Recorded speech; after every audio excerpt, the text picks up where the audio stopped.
आज हम लोग पढ़ेंगे refraction through thin lens. Refraction through thin lenses हो गया।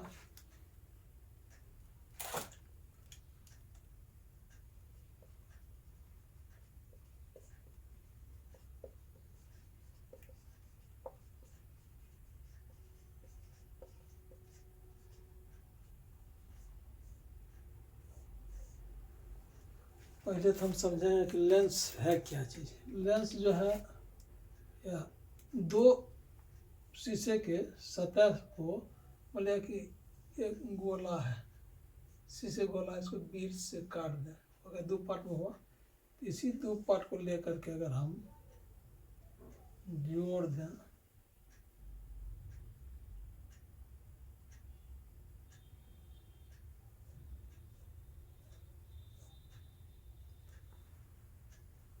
ये दो पार्ट से घिरा, दो सतह से को एक अति करके दो सतह से घिरा, यहाँ पर बंद हो गया।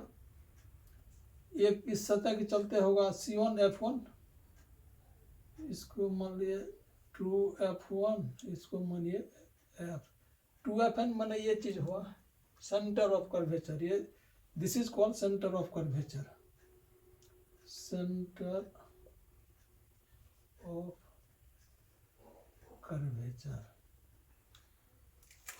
यहाँ से ये दूरी कहलाती है P, optical centre, optical centre हो गया, राइट। दर्पण में, मिरर में था पोल, यहाँ लेंस में है ऑप्टिकल सेंसर या प्रकाशिकीय केंद्र कह सकते हैं इसको, प्रकाशिकीय केंद्र हो गया। ये हुआ फोकस, जिसे यहाँ पर था, ये यहाँ पर P था दर्पण में, ये यहाँ होता था F, यहाँ होता था C, तो वही C ये हुआ और F ये चीज हुआ, ठीक हो गया। ये इस अब इसके चलते भी होगा, एक ये भी सतह से है, तो यहाँ होगा F, इसको कर दिया F डैश, तो ये हुआ F, ये हुआ 2F हो गया, आगे बढ़ गया, हो गया, राइट। दिस इज द, यहाँ बीच में मोटा है, किनारे में पतला है, this is called convex lens, convex lens हो गया। अब अगर हम कोई वस्तु है, मान लें कि इधर यहाँ अनंत है, यहाँ पर कोई अनंत और 2F1 के बीच में कोई वस्तु को हम रख दें, एक किरण अक्ष के समांतर चलेगी और अपवर्तन के बाद F होकर जाएगी, हो गया। दूसरा किरण को हम लेंगे P के थ्रू, ऑप्टिकल सेंटर के थ्रू, इसको जहाँ काट दे, हो गया। मैंने यहाँ कटा तो यहाँ प्रतिबिंब बना, जहाँ कट गया वहाँ प्रतिबिंब बना। दर्पण में भी था और लेंस में भी है। दर्पण में भी अगर C पर वस्तु को रखते थे तो प्रतिबिंब C पर बनता था, यहाँ पर भी ये यही हुआ 2F, यहाँ पर है 2F, this is called 2F, ये हुआ F, ये हुआ 2F। यहाँ पर अगर कोई वस्तु को रखेंगे तो यहाँ प्रतिबिंब 2F पर ही बनेगा, ठीक हो गया। याद ही रखना है कि जब भी सेंटर पर हम वस्तु को रखेंगे, ऑब्जेक्ट को रखेंगे, तो इमेज भी सेंटर पर ही बनेगा। तो इसका सेंटर ये हुआ, इसका सेंटर ये हुआ 2F, माने 2F ये हुआ। यहाँ पर अगर वस्तु को रखेंगे तो फिर यहाँ पर प्रतिबिंब यहाँ बनेगा। अब अगर हम वस्तु को इधर लेते जाएं, वस्तु इधर जाए तो प्रतिबिंब भी इधर घिसकते जाएगा, प्रतिबिंब भी इधर भागेगा, ठीक हो गया, राइट। सेंटर ऑफ कर्वेचर पर रखें, ये हुआ रेडियस, यहाँ से यहाँ तक हुआ radius of curvature, this is called radius of curvature. एक चीज है कि हम उसी F की गणना करेंगे, F ये वाला लेंगे कि F ये वाला की गणना करेंगे। तो जो किरण से कटा, समांतर जो चला, अक्ष प्रिंसिपल एक्सिस के समांतर किरण चला और अपवर्तन के बाद जिस F से गुजरा उसी एफ की हम गणना हम सूत्र में करेंगे। नेचुरल है, हो गया, ये एफ पॉजिटिव हो गया, ये एफ इधर वस्तु हुआ, इधर पॉजिटिव हुआ, ठीक हो गया, राइट। इधर पॉजिटिव हो, ये इधर वस्तु की तरफ दूरी को हम माइनस नापते हैं, तो इधर दूरी हो गया पॉजिटिव, कोई दिक्कत नहीं हो गया। इस इधर की दूरी को हम पॉजिटिव मानेंगे, ठीक है, राइट। इसके चलते इस सतह के चलते एक एफ हुआ, एक 2f हुआ, इस सतह के चलते फिर इस सतह के चलते भी एक एफ होगा, एक 2f होगा, ठीक हो गया। इस सतह के चलते एफ 2f हुआ। हम उसी एफ की गणना करेंगे जो एफ वास्तव में किरण से कटा, अक्ष के समांतर किरण चला, फिर एफ से गुजरा, तो ये इसी एफ की हम गणना करेंगे। वस्तु की तरफ नापी गई दूरी को हम नेगेटिव बोलते हैं, इधर नेगेटिव हुआ तो पॉजिटिव हुआ। दूरी जो है हम यहाँ ऑप्टिकल सेंटर से नापते हैं, तो नेचुरल है, इधर वस्तु रखा गया तो यहाँ से दूरी जो होगा नेगेटिव होगा, यहाँ से दूरी पॉजिटिव होगा, राइट। प्रतिबिंब का बनना हो गया, एक किरण को अक्ष के समांतर लेंगे, जो कि दर्पण से अपवर्तन के बाद, रिफ्रैक्शन के बाद ये एफ से गुजरेगा, दूसरा वस्तु से किरण लेंगे जो पी से होकर गुजरेगा और यहाँ पर आके मिलेगा, ठीक हो गया, राइट हो गया। जहाँ पर कटेगा वह प्रतिबिंब हो गया। एक चीज याद रखना, वस्तु को जब भी हम सी पर रखेंगे तो प्रतिबिंब यहाँ पर रखेंगे तो ये यहाँ पर बनेगा, फिर इसको इधर खसाएंगे तो प्रतिबिंब थोड़ा इधर चला जाएगा। यहाँ पर रखे तो जितना वस्तु का साइज था उतना प्रतिबिंब का भी साइज था। इसके बाद हम वस्तु करेंगे तो प्रतिबिंब बड़ा होते चला जाएगा और बड़ा होते जाएगा। इस तरह हम देखेंगे, वस्तु को धीरे धीरे खिसका के 2f1 और f1 के बीच में रखेंगे तो प्रतिबिंब 2f का आगे चला जाएगा, क्या कि ये यहाँ पर रखे वस्तु को तो ये इधर चला जाएगा और थोड़ा ये बड़ा बन जाएगा।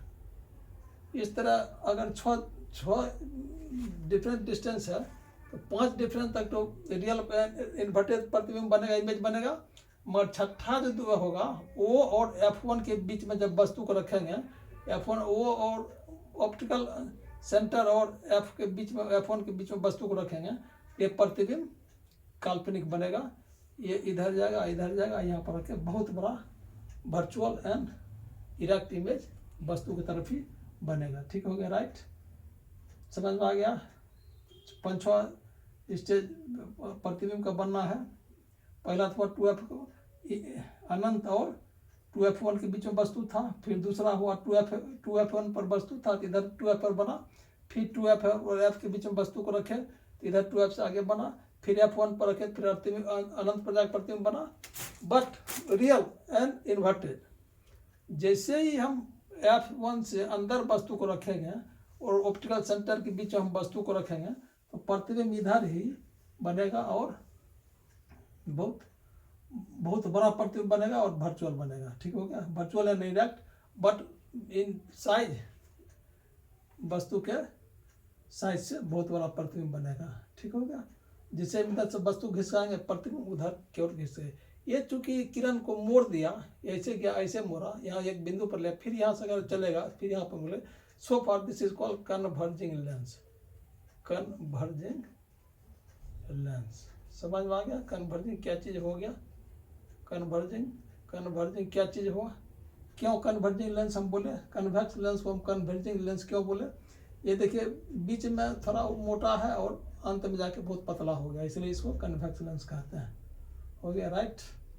कन्वर्जिंग लेंस क्यों कहलाया, ये समझ में आ गई। क्योंकि जब भी प्रिंसिपल एक्सिस के समांतर किरण चली तो अपवर्तन के बाद ये यहाँ से भी अगर कोई किरण चलेगा तो यहीं पर जहाँ पर किरण मिला, that is point is called focus, and optical centre say that distance is called focal length, हो गया। This is called focal length, this is called वस्तु की दूरी, distance of image, this is called प्रतिबिंब इमेज, डिस्टेंस ऑफ इमेज। हर एक दूरी को हम ऑप्टिकल सेंटर से मापते हैं, ठीक हो गया, राइट। आगे बढ़े।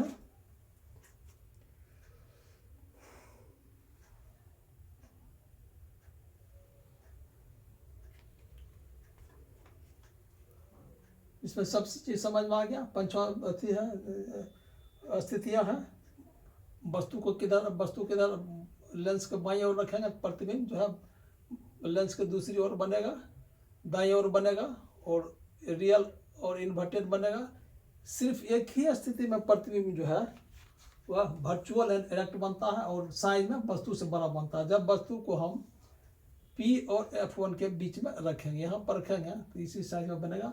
उस स्थिति में इसको मैग्नीफाइंग ग्लास कहेंगे। उस स्थिति में यह जो है कन्वेक्स लेंस जो है मैग्नीफाइंग ग्लास या विशालक कांच, ये उस स्थिति में हम इसको बोलेंगे। जब वस्तु को हम P और F1 के बीच में रखेंगे, यहाँ रखेंगे, तब उस समय इसको हम बोलेंगे विशालक कांच। इसलिए इधर जो है बहुत बड़ा वर्चुअल और इरेक्ट इमेज बनता है, इस वस्तु का उधरे बनता है, बहुत बड़ा प्रतिबिंब बनता है, इसलिए that image is called magnifying image. और ये कहलाएगा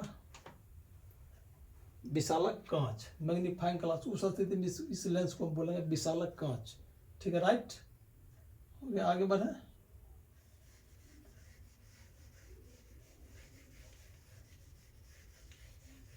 अब है कन्वेक्स लेंस, ये तो कनकेव लेंस, वो तो था कन्वेक्स लेंस, ये हो गया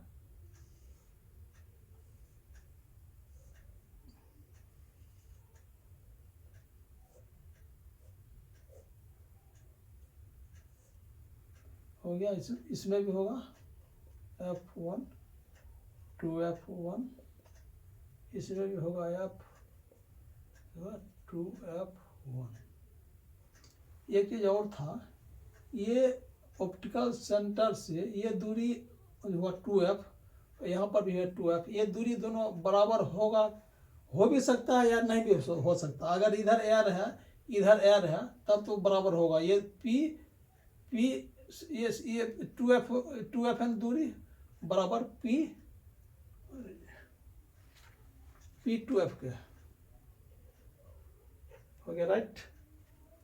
P2F दूरी जो है P2FN दूरी के बराबर होगा, यह कोई जरूरी नहीं है।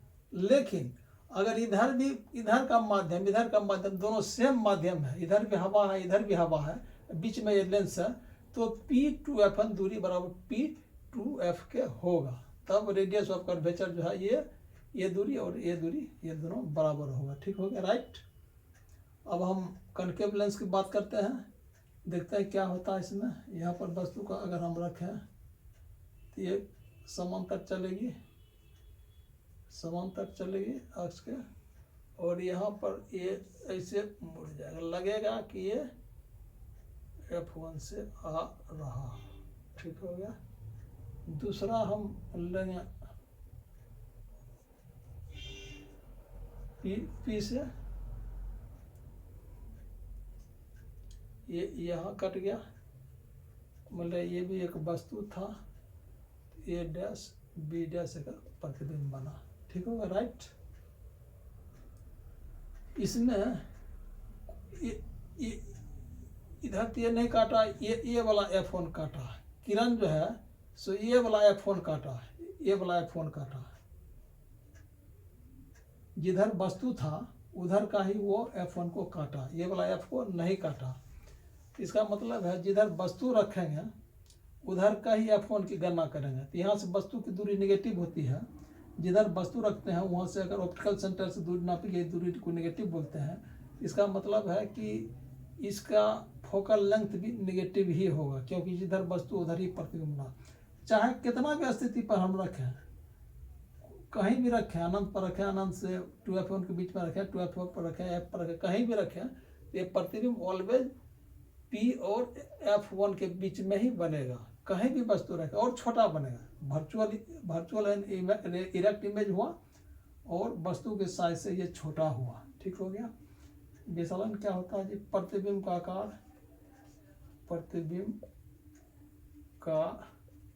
आकार या लंबाई बटे वस्तु का आकार या लंबाई। ठीक हो गया।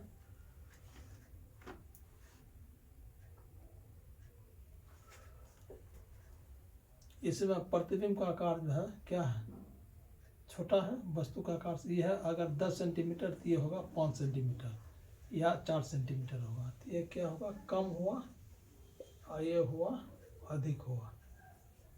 कम में अधिक से भागते हैं तो always less than and equal to always less than 1 हो गया। कम है और ये अधिक है, नीचे वाला ये अधिक है, ऊपर वाला कम है, तो कम में अधिक से भाग दें तो लेस देन 1 होगा। इसलिए कनकेव लेंस में मैग्निफिकेशन जो होता है ऑलवेज लेस देन 1 होता है। ठीक हो गया, राइट। हमने f1 f डैश इसका f क्यों नेगेटिव फोकल लेंथ हम क्यों नेगेटिव लिए, ये समझ में आ गया। इससे जो समांतर किरण चला आ जाने के बाद जो अपवर्तन हुआ, अपवर्तन के बाद देखा गया ये इधर चला गया और ये लगा के f1 से आ रहा है, इसको इधर से काटे तो यहाँ पर प्रतिबिंब बना। तो जो कटा रे से जो कटा फोकल लेंथ वही उसी की हम गणना करते हैं। इसलिए कनकेव लेंस में ऑलवेज f जो होगा नेगेटिव होगा। और ये चूंकि किरण को दूर भगाया, फैला दिया, इसलिए ये लेंस को हम लोग क्या कहेंगे, ये concave lens is called diverging lens, diverging lens, right. इसका विचलन ऑलवेज 1 से कम होगा। या लंबाई या ऊंचाई भी कह सकते हो, जो भी हो, प्रतिबिंब का आकार या प्रतिबिंब की लंबाई या प्रतिबिंब की ऊंचाई, वस्तु का आकार या लंबाई या ऊंचाई, यहाँ भी दे दो ऊंचाई, कुछ भी रहेगा। ठीक हो गया, समझ में आ गया, कहीं कोई दिक्कत नहीं है। प्रतिबिंब का आकार या लंबाई या ऊंचाई बटे वस्तु का आकार या लंबाई। ठीक हो गया, ये था कनकेव लेंस। कनकेव लेंस में था बीच में छूने पर जो है पतला लगेगा और जैसे जैसे दूरी किनारे की ओर पहुंचेगा तो वह मोटा होते चला जाएगा। इसका यही पहचान है, छूने से पता चल जाएगा। और दूसरी बात है इसमें जब भी इमेज बनेगा तो ऑलवेज जितना बड़ा वस्तु है उससे छोटा ऑलवेज बनेगा, इसमें कोई थी। जबकि कन्वेक्स लेंस में 5 स्थितियाँ थी। 2f1 पर वस्तु को रखते थे तो प्रतिबिंब भी 2f1 पर बनता था। उसके बाद जैसे अंदर किए 2fn और f1 के बीच में वस्तु किए तो प्रतिबिंब जो है 2fn से आगे चला गया और वो इन्वर्टेड बना और वस्तु के साइज से बड़ा होते चला गया। जैसे इधर करते गया उधर चल रहा है। मगर इसमें एक ही स्थिति है, कनकेव लेंस में बस एक ही स्थिति है। ठीक होगा, राइट।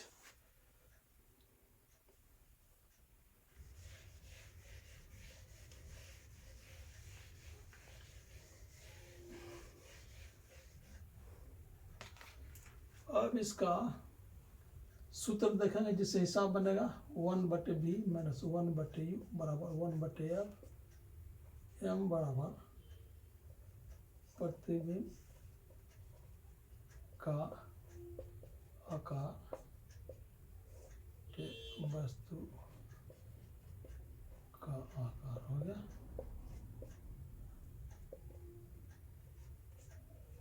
चूंकि यहाँ पर माइनस है इसलिए यहाँ पर प्लस लेंगे, या नहीं भी लिखेंगे कोई ज़रूरी नहीं है। हो गया, माइनस नहीं भी लिखेंगे, प्लस नहीं भी लिखेंगे। हो गया, राइट।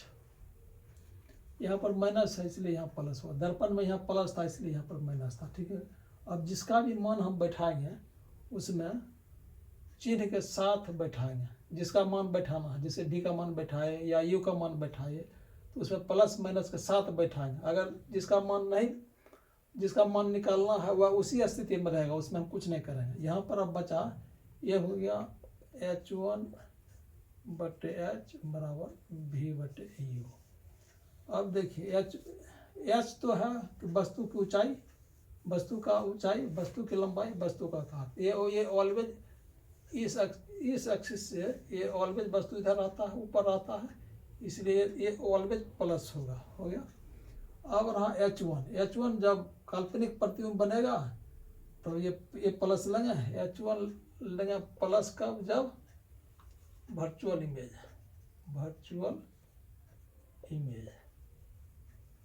और h1 लेंगे नेगेटिव जब रियल इमेज। हो गया। अब रियल इमेज बनेगा या वर्चुअल इमेज बनेगा हम तो उसे पकड़ लेंगे, विभिन्न स्थिति में जो प्रतिबिंब का बनना है तो उसे हम पकड़ लेंगे। इसलिए इसमें ये दोनों का मान जब भी बैठेंगे तो ये तो ऑलवेज प्लस हुआ, ये प्लस भी हो सकता है, ये माइनस भी हो सकता है, डिपेंडिंग अपॉन वर्चुअल इमेज और रियल इमेज। अगर वर्चुअल इमेज बनता है तो ये जो प्रिंसिपल एक्सिस था उसके ऊपर ही दोनों बनेगा वर्चुअल इमेज में, और रियल इमेज बनाती है एक ऊपर रहेगा तो एक नीचे रहेगा। ये वाला दूरी प्लस होता है, ये वाला दूरी माइनस, इसलिए रियल इमेज में ये चीज़ माइनस हो, क्योंकि ये इधर रहेगा, एक ये इधर रहेगा, ये हुआ प्लस तो ये हुआ माइनस। वर्चुअल इमेज में क्या होता है, ये भी वस्तु इधर इधर, इसलिए ये प्लस तो ये भी प्लस। इसलिए H1 का मान वर्चुअल इमेज में प्लस रखेंगे और रियल इमेज में माइनस रखेंगे। राइट, समझ में आ गया। जिसका भी मान बैठाएंगे ओकरा हम उसको हम चिन्ह के साथ बैठाएंगे, ठीक हो गया। जिसको निकालना है वह उसी स्थिति में रहेगा, उसमें हम चिन्ह का मान हम नहीं देंगे, ठीक हो गया। वो अपने उत्तर में प्लस या माइनस निकलेगा तो उसे भी पकड़ लें कि ये सही निकला या गलत निकला। मान लिया आपका मान निकालना था, अगर लेंस कन्वेक्स है तो आपका मान पॉजिटिव निकलेगा आंसर में, आपका मान पॉजिटिव निकलेगा। अगर कनकेव लेंस था और उत्तर आपका निकाले तो आपका मान निश्चित रूप से नेगेटिव निकलेगा। अगर प्लस निकल गया इसका मतलब ये गलत है। ये राइट, समझ में आ गया। आगे बढ़े।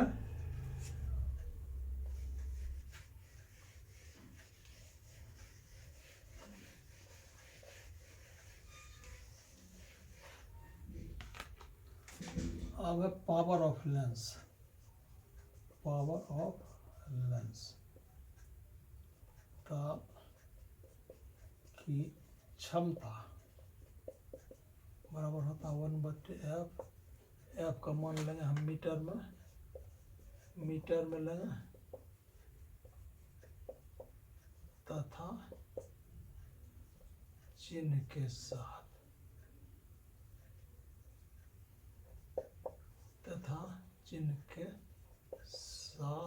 लेंगे। हो गया राइट। इसको हम इस रूप में लेंगे। इसका मतलब है अगर हम लेंस अगर कन्वेक्स है तो कन्वेक्स लेंस में एफ का मान पॉजिटिव होता है, इसका मान पॉजिटिव यहाँ पर पॉजिटिव लेंगे। अगर लेंस कनकेव है तो एफ का मान नेगेटिव लेंगे।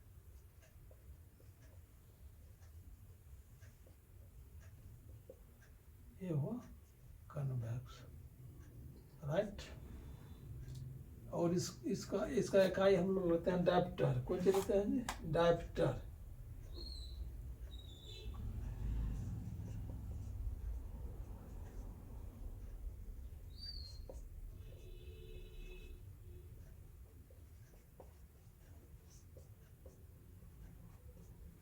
इसकी क्षमता की इकाई, पावर की इकाई, लेंस के पावर की इकाई होती है डायप्टर। इसको हम लोग डायप्टर में क्षमता को लिखेंगे, या शॉर्ट में डी भी लिख देते हैं, शॉर्ट में इसको डी भी लिख देते हैं। हो गया डायप्टर। और एफ का मान जो बैठाएंगे फोकल लेंथ का मान मीटर में लेंगे। सेंटीमीटर है तो उसको सेंटीमीटर है तो उसको मीटर बनाएंगे, तो उससे उसको मीटर बनाएंगे। हो गया मीटर बनाएंगे, क्योंकि डायप्टर जो है ना ऐसा यूनिट है, बड़ी इकाई है, इसलिए यहाँ पर मीटर का मान लेंगे हम। डायप्टर को जो है ना लेंस की बड़ी इकाई मानी जाती है, लेंस के पावर की बड़ी इकाई को डायप्टर मानते हैं, इसलिए हम इसको मान एफ का मान मीटर में लेते हैं। और एफ का मान जब बैठाएंगे यहाँ पर, तो हम पहले भी बोल चुके हैं जिस चीज़ का मान हम बैठाना होगा उसको हम चिन्ह के साथ बैठाएंगे, इसलिए एफ का मान हम चिन्ह के साथ बैठाएंगे। हो गया राइट। मीटर में लेंगे तथा चिन्ह के साथ लेंगे। एफ का मान अगर सेंटीमीटर में दिया हुआ है तो उसको मीटर बना लेंगे। हो गया 100 से भागते करके। हो गया। तो ये कन्वेक्स लेंस, कनकेव लेंस का एफ नेगेटिव होगा, कन्वेक्स लेंस का एफ पॉजिटिव होगा, उसको उस रूप में हम निकाल देंगे। राइट, आ गया समझ में, कोई दिक्कत नहीं है। अब हम कल इस पर कुछ हिसाब को देखेंगे। Okay, thank you.